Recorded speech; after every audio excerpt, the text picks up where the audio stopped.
पाहूयात पुढची बातमी। राज्यामधले 60,000पेक्षा अधिक नगर परिषद कर्मचारी आणि संवर्ग अधिकारी हे गेल्या 2 दिवसांपासून संपावरती गेलेले आहेत।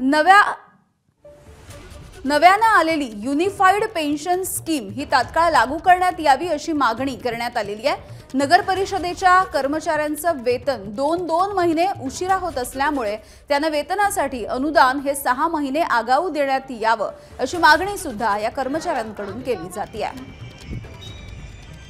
अत्यावश्यक सेवेवर कार्यरत असताना जेव्हा नगर परिषद कर्मचारी मृत पावतो तेव्हा त्याच्या कुटुंबियांना कुठलाही लाभ आजपर्यंत देय करण्यात आलेला नाही आहे। एकीकडे नगर विकास विभाग हे राज्य नगर परिषद कर्मचारी राज्य शासनाचे कर्मचारी आहे असं सांगतो, तर दुसरीकडे वित्त विभाग हे राज्य शासनाचे कर्मचारी नाहीत म्हणून सेवार्थ आयडी देण्यास नकार देतो।